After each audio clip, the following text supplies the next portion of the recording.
tout le monde, bienvenue sur After Fight. On se retrouve pour une nouvelle vidéo, interview. J'ai avec moi Zara Fein. Zara, comment ça va? Ça va très bien, merci. Et toi? Ben ça va nickel. Écoute, merci d'avoir accepté l'invitation et bienvenue sur mon podcast. C'est un plaisir de t'avoir parmi nous, vraiment. Merci à toi. Est-ce que tu pourrais te présenter en quelques lignes rapidement? Je m'appelle Zara, je suis combattante d'MMA depuis maintenant 14 ans. J'ai commencé par la boxe anglaise. J'ai un parcours avant atypique où j'ai été danseuse à l'époque pour MC Solar, Ophélie Winter, Mac Pokora, beaucoup d'artistes. Et par la suite, j'ai été aspirée par la boxe de par un ami à moi, Brice Faradi, qui m'a fait découvrir son monde. Et de là, ben, j'ai continué et j'ai jamais abandonné. Et j'ai pu avoir cette chance de connaître la boxe anglaise et par la suite le MMA qui est venu à moi parce que c'était assez compliqué au niveau de la boxe pour moi, pour avoir des combats. Ça devenait compliqué. Et ça a été le déclic pour moi pour basculer dans un autre sport. Et j'ai eu la chance de rencontrer certaines personnes qui m'ont fait basculer du côté du MMA. Et voilà. Alors, on va retracer rapidement ton parcours. La première fois que tu vois du MMA, c'est à la télé, c'est en vrai, c'est comment? La première fois que je vois du MMA, c'est en vrai. Ok. J'ai eu la chance de rencontrer mon premier coach de MMA à l'époque, hein, vraiment au tout début. C'était Loïc Pora, je me rappelle. Euh, L'arbitre, aujourd'hui qu'il y a un arbitre. Aujourd'hui, qui est arbitre, Ok, oui. terrible. Et c'est lui qui m'a fait découvrir un peu déjà mon deuxième combat de MMA, c'était avec lui, déjà, que j'ai fait. C'était un de mes coachs. Mais la vraie rencontre, je dirais, de la connaissance de ce sport, c'était avec Mathieu Nicourt et Fernand Lopez. Voilà. Et D'accord. Ouais. comme j'habitais pas très loin du Cagine à l'époque, donc c'est là que j'ai rencontré Loïc Pora. Mais la toute première fois vraiment où j'ai connu les MMA, c'est à l'époque où Fernand était encore combattant et Mathieu Nicourt. Voilà. Ouais, donc c'est un temps que les moins de 20 ans ne connaissent pas, quoi. Dont moi, en fait. C'est un temps où où le MMA n'était pas encore légalisé. C'est un Ouais. temps où les coachs actuels qu'on entend parler au niveau du MMA français, comme Mathieu Nicourt, comme Fernand, comme Cyril Diabaté et plein de grands coachs qui étaient à l'époque combattants. Et en plus, nous, on était leurs élèves. Donc, du coup, c'était pas évident pour eux parce qu'ils avaient la casquette de aller combattre et de gérer leur académie. Et en plus, d'essayer de faire monter les petits poulains qui sont passionnés grâce à eux pour venir combattre. Donc voilà un peu là où j'ai commencé. Et à l'époque, on sait que déjà que c'est pas évident pour les hommes de s'entraîner, d'aller combattre. Alors j'imagine en tant que femme, ça doit être. Est-ce que c'était compliqué ou c'était comment, Alors, tu vois? ben, en fait, ce qui s'est passé, c'est que pour moi, ça n'a pas été compliqué au début. Tu Parce t'entraînes que avec des hommes, du coup? je m'entraînais avec des hommes, je m'entraînais avec Carla Moussou, je m'entraînais avec à l'époque Michael Lebou, je m'entraînais avec de très très grands combattants hein, de l'époque. Il y a qui encore il y en a tellement, je Ouais. pourrais pas vous dire. Franchement, je m'en excuse d'avoir pour eux, mais j'en ai connu tellement des mecs combattants à l'époque et qui m'ont beaucoup apporté. J'ai pas eu de problème d'entraînement avec les hommes d'ailleurs. D'ailleurs, je les remercie parce que si la femme que je suis aujourd'hui, c'est bien grâce à eux. Et si je pouvais inventer la journée de l'homme dans le calendrier, je l'aurais fait moi-même, pour vous dire. Il y a la journée de la femme, mais je me dis, il mériterait aussi d'avoir la journée de l'homme. Voilà, c'est petit aparté, mais donc du coup, voilà, par rapport à ça, j'ai pas eu de difficulté pour combattre MMA au début, mais après, oui, en ayant eu pas mal de victoires, là, ça a commencé à être compliqué où les gens, avec des stratégies, bien sûr, ne voulaient pas forcément que je rencontre tel athlète pour avoir l'opportunité de rentrer à l'UFC. Voilà. Et du coup, tu commences ta carrière, donc ton premier club là où vraiment tu as fait tes armes, tu nous dis donc tu viens de la boxe anglaise, tu as fait une Voilà. transition. Voilà, j'étais avec Cyril, j'étais avec mon ancien coach de boxe anglaise, Saïd Benagem, qui était à Aubervilliers, qui est un grand coach que je passe le bonjour s'il voit le podcast, qui m'a donné beaucoup de courage. Et c'est vrai qu'il a eu beaucoup d'humilité de me dire que c'était compliqué pour moi au niveau de la boxe anglaise, qu'il a eu beaucoup de refus, beaucoup de demandes, mais qu'il n'y a pas vraiment d'acceptation. Donc il a été honnête de ce côté-là de me dire j'aurais voulu que tu aies un autre sport ou quelque chose qui puisse te galvaniser ou autre. Et de là, ben, ça a été le déclic pour moi de voir un peu autre chose. Et puis c'est à la rencontre de Fernand et de Mathieu Nicourt que je suis tombée amoureuse du MMA, quoi. Vraiment, j'ai eu la chance de tomber sur ces coachs pour ça parce que ils m'ont mis dedans, mais avec intelligence. Ils m'ont tout de suite mis à l'aise dans la salle. Voilà, il y a Zara, c'est une nouvelle. Faut bien s'en occuper, les gars. Je compte sur vous pour que ça se passe bien. À l'époque aussi, quand j'ai connu Cyril Diabaté, c'était pareil. Il était à l'UFC en pleine carrière, en plus assez haute. Et j'ai eu aucun problème par rapport à ça. Et à cette époque, justement, quand tu fais du MMA, c'est quoi qui te motive? Enfin, quand tu fais des sports de combat, parce qu'aujourd'hui, ben, on a plein de noms, hein, tu vois que Mm, on peut se référencer à eux, qui nous motivent à pratiquer. Mais à mm. ton époque, c'est quoi justement Bah, en tes... fait, moi, j'ai grandi dans un quartier, dans le 19e arrondissement à Paris, à Place des Fêtes. C'était un quartier à l'époque où il y avait pas mal de difficultés, de violences, de problèmes au niveau ben voilà, des jeunes et que c'est pas forcément des problèmes que les jeunes voulaient. C'était imposé par rapport à leur vie et leurs difficultés. Et ce qui m'a motivée à faire ce sport, c'était de me dire, ben, j'ai envie d'apprendre à me défendre, apprendre à combattre, apprendre à connaître les difficultés qu'on peut avoir pour préparer quelque chose d'important et d'essayer de s'en sortir. Et mon objectif premier, c'était de pouvoir aider les miens. Et en combattant, j'ai eu la chance par la suite de pouvoir ouvrir mon gym et de pouvoir avoir fait découvrir le MMA à des jeunes de quartier, à des jeunes qui sortaient du cursus scolaire qui maintenant sont à fond à l'école. Voilà, parce qu'ils ont compris qu'il faut se dynamiser, il faut trouver une passion et qu'ils sont capables de faire de grandes choses. Et voilà, donc ma motivation première, c'était d'aider les gens de mon quartier, quoi. D'accord, du coup, tu as ouvert ton propre gym? J'ai ouvert mon propre C'était une gym, salle ouais. associative? Non, c'était une salle commerciale, mais j'ai une partie associative aussi, où j'accueillais des enfants en difficulté, problèmes de motricité. J'avais des femmes qui étaient atteintes du cancer, des personnes qui ont eu de la violence aussi physique qui venaient dans ma salle. Donc, je faisais les deux pour que chacun puisse avoir sa place. On essaye de faire au mieux, en tout cas avec les moyens qu'on a. Donc là, on parle de ça, c'est en quelle année, C'était il y a à en peu près? 2016, 2017. D'accord, 2016. Donc toi, tu as commencé sur ta carrière professionnelle en 2013. Je vois Voilà, ton premier combat. Comment ça se passe, toi, à cette époque-là? Qui t'entoure? Qui fait tes coins? La prépa physique, tout ça? Est-ce que tu es structuré? Ou c'est un peu, excuse-moi le terme, à l'arrache? Parce que ben, aujourd'hui, j'imagine que c'est pas les mêmes préparations qu'à l'époque, quoi, tu vois? Alors, c'est vrai qu'il y a beaucoup de questions à ce sujet entre l'époque d'avant et de maintenant. Et c'est vrai que l'évolution est bien. Hein, on ne va pas se Mm. renier sur pas mal de choses positives qui sont rajoutées au niveau de la préparation, au niveau mental aussi, par exemple. Coaching mental, on entend de plus en plus parler. La nutrition. À l'époque, ce que j'aimais bien, c'est que on se prenait moins la tête. Mm. Honnêtement, hein, je vous dis, mon recours, c'est que on arrivait, on s'entraînait, on se mettait 5, 6, 7, 8 rondes. Euh, on cherchait pas le petit truc, le truc perfection, et il y avait peut-être plus de ce côté un peu plus naturel, martial, je dirais un peu plus bestial. Que maintenant, on est beaucoup dans la recherche, dans les choses un peu plus pointues, pour essayer d'optimiser le maximum de choses positives pour l'athlète. Ce que je néglige pas, mais j'ai un côté que j'ai gardé de l'ancien, c'est la bagarre. Ça, c'est un truc, par contre, je l'ai gardé et j'en ai besoin. Et je remercie les anciens pour ça qui m'ont apporté ce côté de foncer et de pas abandonner parce que quand on voit mon parcours à l'UFC qui a été très compliqué avec ces 3 défaites, si je suis encore là à me battre et encore à vouloir envie de me combattre, c'est que je suis tombée sur les bonnes personnes en tant que coach au début. Donc je leur dis merci aujourd'hui.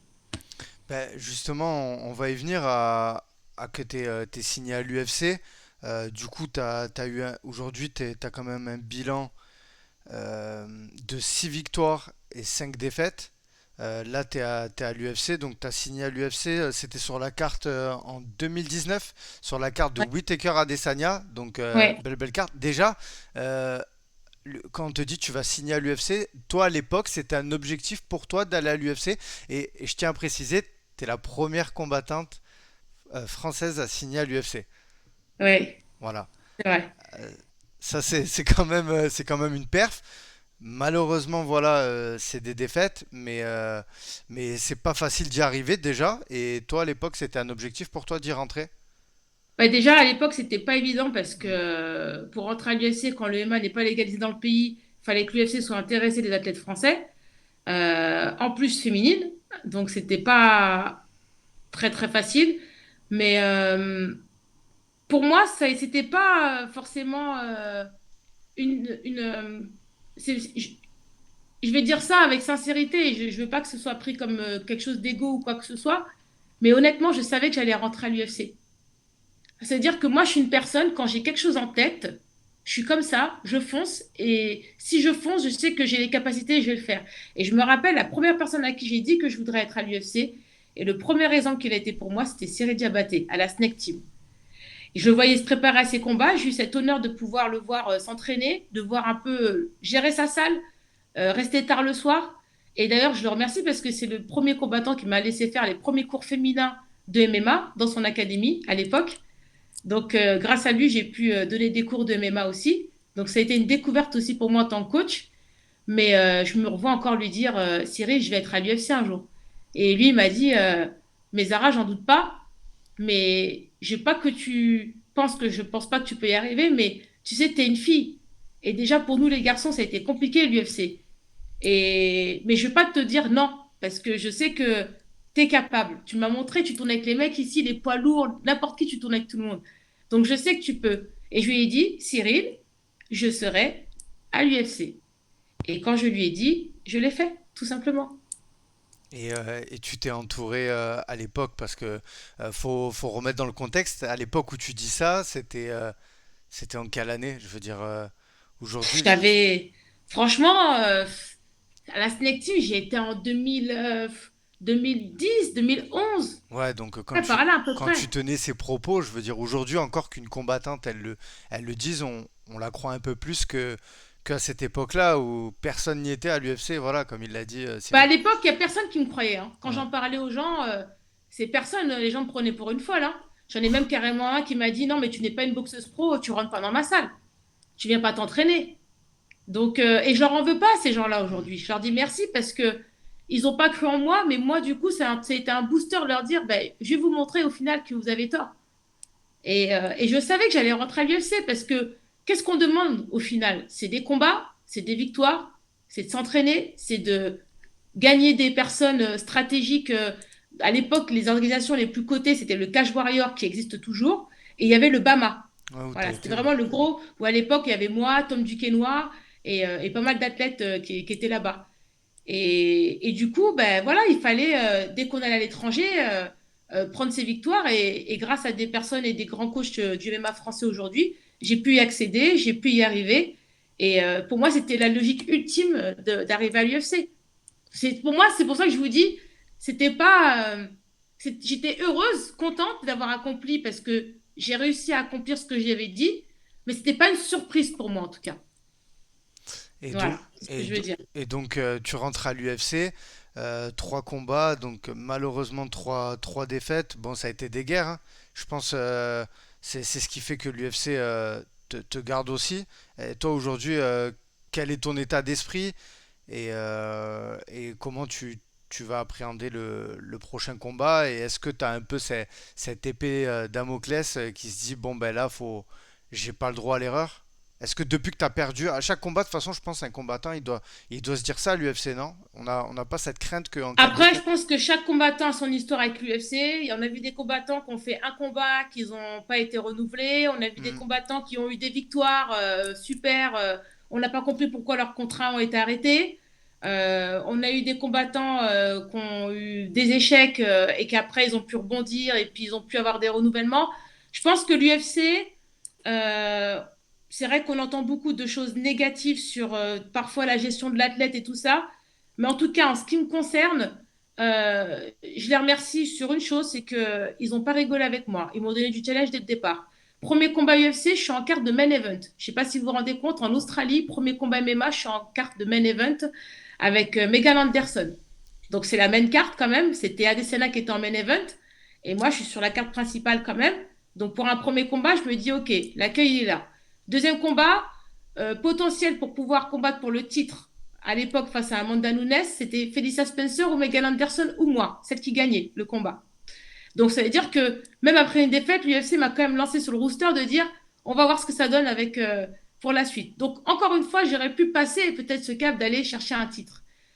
Seconde étape, se fait pas, je rencontre l'équipe au Brésil, Figueiredo.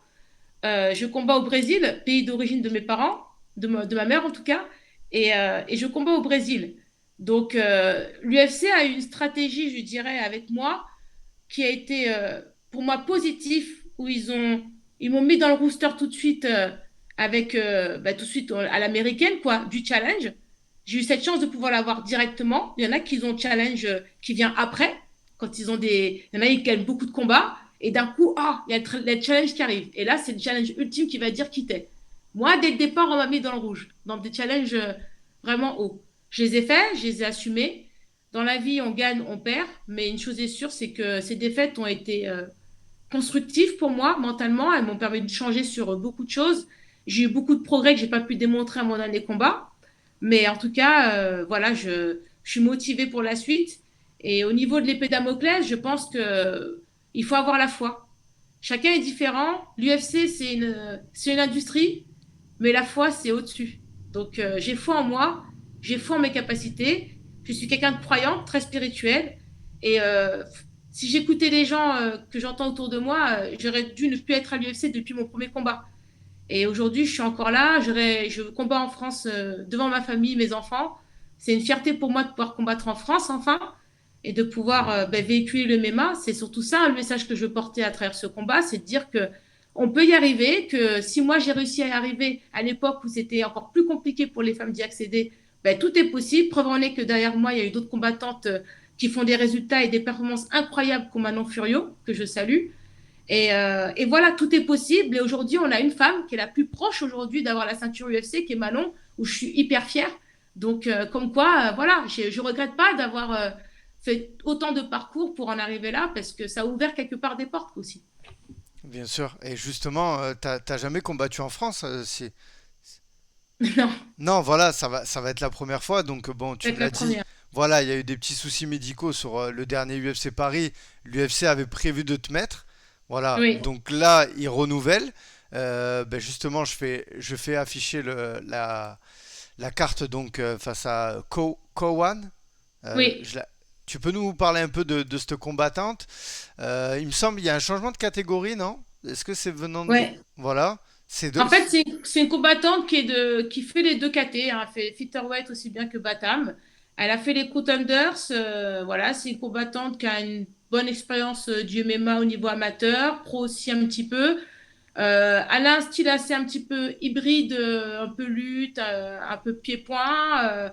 Voilà, on voit qu'elle a des petites qualités un petit peu dans chaque domaine, mais des qualités qui sont sur certains domaines bien, d'autres moins bien.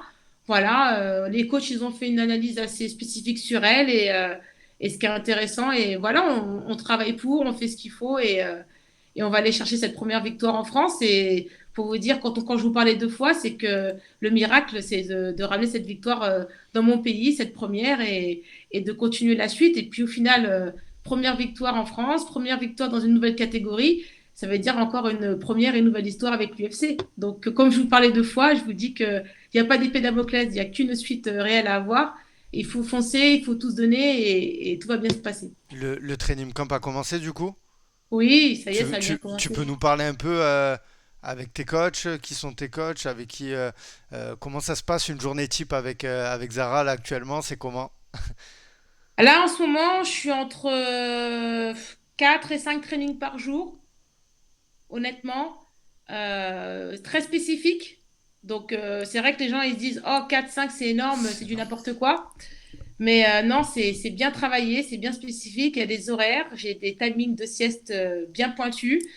Dans ces 5 trainings, j'ai aussi des grosses récupérations après l'entraînement avec un physio, avec voilà, je fais des fois des saunas, des bains thérapeutiques. Donc c'est vraiment spécifique parce que c'est une autre catégorie que je vais. Donc on veut faire ça bien. Le but c'est de ne pas d'arriver fatigué, de ne pas être dans un état complètement lessivé, d'arriver avec le plus optimum possible pour pouvoir avoir une bonne qualité de récupération après et de pouvoir envoyer pendant le combat. Mais en termes de journée, je suis entre 4 à 5 entraînements parfois par jour. Parfois, ça se régule un peu plus en fin de semaine sur 2 à 3. Parfois, un seul le matin en fin de semaine. Et puis voilà. Mais ça se passe super bien. Et je vais te faire un peu de projection dans le futur. En cas de victoire, t'aimerais affronter qui? Est-ce qu'il y a une combattante que tu as toujours eu envie d'affronter? Bon, je pense pas à Amanda Nunes, du coup, elle est partie à la retraite. Honnêtement, Ouais, celle que j'aurais bien voulu affronter avant qu'elle parte en fin de carrière, il y a Holly Holmes. C'est une ok. combattante qui était en boxe anglaise. On a un parcours un peu similaire sur ce qu'elle a pu faire au niveau de la boxe. Et voilà, c'est une combattante que j'aimerais bien affronter. Elle a été aussi championne, donc c'est pas rien. Donc c'est pour ça que c'est quelqu'un qui m'intéresse. Après, honnêtement, je suis ouverte à toute proposition que l'UFC me fait. Vous savez, on n'est pas là à dire je veux un tel. Il y a un niveau et un degré. Quand on n'est pas encore dans le rooster, je dirais, d'avoir fait des combats importants, on peut pas se permettre de dire je veux ci, je veux ça. Mais en tout cas, une combattante que j'aurais bien voulu combattre avant qu'elle parte en fin de carrière, ce serait ouais, Holly Holmes. Ouais. Ah, super, super. Bon, en tout cas, ça va être un gros événement. Cyril Gane, du coup, vs Sergei Spivak. En co-main Ouais. event, normalement, on a Manon Fiorot vs Rose Namajunas. Je suis obligé de te demander comment tu vois ce combat se dérouler. Toi, j'imagine que tu es à fond derrière Manon. Et Oui, bah, je connais les deux combattantes, hein. Je connais bien Rose aussi. ok, J'ai pu la rencontrer aussi à une époque aux États-Unis parce que son mari, en fait, il travaillait avec un de mes coachs, donc j'ai pu les rencontrer aussi. Manon, c'est quelqu'un que je soutiens, pas que par rapport au MMA français, pas parce que c'est une fille et tout ça, parce que c'est une personne, je trouve qu'à la caméra, quand elle parle en interview ou autre, elle véhicule beaucoup de choses positives. Et puis, de par son histoire aussi, qui est vraiment galvanisante par rapport à son papa, je lui souhaite de réussir et d'aller le plus loin pour ça. C'est vraiment personnel que je soutiens Marion, plus que ce qu'elle apporte à l'UFC et ce qu'elle fait. En tant que femme, je trouve qu'elle mérite cette place, qu'elle mérite cette ceinture. Et je vous le dis, elle va la ramener. Je vous le dis. Personne ne l'imagine, mais moi, je suis très vif et je sais qu'elle va nous ramener cette ceinture. tu Et penses que le 2 septembre, elle va gagner ce combat. Elle va faire la guerre à Rose. Et je pense que les gens ne s'attendent pas à voir Manon comme vous allez la voir maintenant. waouh, ça mérite d'être dit au moins, c'est cool, c'est cool. Et on a aussi une nouvelle combattante, Nora Cornell, qui signe à l'UFC Ouais. sur la carte du 2 septembre. Je sais pas si tu en as entendu parler. Enfin, vraiment, ça fait plaisir. Les femmes vont être à l'honneur sur l'UFC Paris. Ouais, Tu ça fait vois? plaisir, On- c'est sûr, ouais. Bah je la connais pas personnellement. Mm. Je sais qu'elle est, je crois, avec Mathieu Nicourt, il Tout me à semble, fait, tout à fait. hein, c'est ce que j'ai pu savoir. Bon, travailler avec Mathieu Nicourt, j'ai envie de vous dire, c'est une crème Mathieu.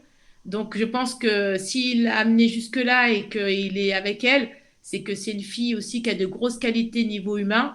Donc, ça, c'est sûr. Je suis contente qu'il y ait une troisième femme encore qui est signée à l'UFC. De ce que j'ai pu voir un peu en interview d'elle via d'autres podcasts, eh ben, ça a l'air d'être une fille courageuse, déterminée, qui a envie de se prouver à elle-même plein de choses. Donc, je lui souhaite le meilleur pour ce premier combat à l'UFC, une belle performance pour elle aussi, pour amener à l'honneur encore les femmes et que puisse continuer son chemin positivement à l'UFC. Voilà, c'est ce que je peux lui souhaiter. Zara, je vais te demander quel est ton pire souvenir dans le MMA. Waouh, le pire souvenir. Ouais, que ça soit aux entraînements, au combat, hors UFC, ou même à l'UFC, je sais pas s'il y a quelque chose, ton Je crois pire. que le pire souvenir, c'est les training camps, en fait. C'est le fait de ne pas avoir de finances et d'argent, de partir à l'étranger. Bah, je savais pas où j'allais dormir, en fait. J'ai été en Thaïlande. Les 2 premiers jours, bah, j'arrivais à payer mon appartement. Après, bah, j'arrivais plus. Et après, bah, où je vais dormir, bah, tu rencontres des combattants à droite, à gauche. Tiens, tu peux dormir là-bas. C'est un pire souvenir dans le sens où, en tant que femme, ça fait un peu glauque, quoi. C'est pas évident de se dire, waouh, à qui je vais demander pour dormir. Et j'ai toujours eu une bonne étoile, ça c'est un truc de fou dans ma vie. Je suis tombée sur à l'époque un combattant très connu de l'époque, Moïse Rimbon, qui vivait en Thaïlande depuis des années. Et c'est lui qui m'a accueilli chez lui, et qui m'a entraîné et qui m'a permis de rester en Thaïlande beaucoup plus longtemps et d'être dans de bonnes conditions. Donc j'ai toujours eu une bonne étoile. Mais les pires souvenirs à MMA, je dirais, c'est la gestion bah, des training camps à l'époque où je devais voyager pour vraiment réussir à atteindre un peu l'hexagone. Et parce qu'en fait, pour arriver à l'UFC, j'ai dû aussi bien me faire connaître en Europe, mais à un moment donné, il faut aller un peu dans le monde et j'ai dû aller un peu en Asie. Et grâce à ça, j'ai pu aller combattre en Chine. Donc j'ai pu commencer à me faire connaître un peu à l'hexagone et c'est ce qui a permis aussi d'accéder à l'UFC aussi. En tout cas, Et, c'est ce qui s'est passé pour moi. et ton meilleur souvenir? Mon meilleur souvenir, c'est bah, le regard de mes enfants quand je leur ai annoncé que que j'étais la première à signer à l'UFC. Et ils ont quel âge tes enfants? Ils regardent les combats? Ouais, ils regardent et ils sont super contents. Et ouais, c'est mon meilleur souvenir parce que voilà, je leur disais toujours, quand vous voulez quelque chose, vraiment, vous pouvez l'obtenir. Il faut juste accepter les épreuves, les moments difficiles. Et même parfois, quand vous l'avez, il y a peut-être encore des épreuves que vous allez avoir, mais il faut pas abandonner parce qu'il peut y avoir des miracles. Et je pense que c'est ça avec mon histoire. Super, écoute, sur ces belles paroles, magnifique message véhiculé au travers de notre échange, vraiment Zara. On arrive en fin d'interview. Comme se veut la tradition chez After Fight, il y a le five. C'est un petit quiz de 5 questions préparé spécialement D'accord? pour toi. Est-ce que tu es prête? Vas-y. Alors, entraînement ou combat? Combat. KO ou soumission? KO, KO. Manon Fiorot ou Rose Namajunas? Manon. Cardio ou musculation? Ah, muscu. Et ton repas préféré quand il n'y a pas de régime, de diète de prévu, de combat? Ah, le couscous. Plat marocain. Yes, super, Obligé. super. Écoute, c'était vraiment un plaisir, je le redis. Merci Une à petite toi. dernière question, tant que je te tiens encore quelques minutes. À quoi on Avec doit plaisir. s'attendre à l'UFC Paris? Si tu dois teaser ça en quelques mots pour pour les auditeurs, à quoi on doit s'attendre, Zara, à l'UFC Paris le 2 septembre? Un gros spectacle. Super. Bon, ben Zara, merci beaucoup de m'avoir accordé du temps, c'était un plaisir. J'espère Merci à que toi les en tout auditeurs cas. vont apprécier. Et je te laisse le mot de la fin pour clôturer le podcast. Si tu as des coachs, des personnes à remercier, des sponsors, je te laisse le libre antenne et je En clôture. tout cas, moi je remercie tous les gens qui sont acteurs du MMA français, que ce soit les petits médias ou les gros médias, aussi bien la Fédération française de MMA aussi, qui organise ça aussi par le biais de l'UFC. Et je remercie aussi ma famille, les coachs qui m'entourent, mon manager. Et merci au public français d'être présent. Et même si parfois on n'a pas des performances qui sont à la hauteur de ce que vous souhaitez, sachez que ça change rien sur l'amour qu'on porte pour notre pays et les valeurs qu'on veut véhiculer à travers le sport et que moi, je me donnerai toujours à fond pour la France, pour vous, et j'espère ne pas vous décevoir et donner le meilleur de moi-même. Voilà.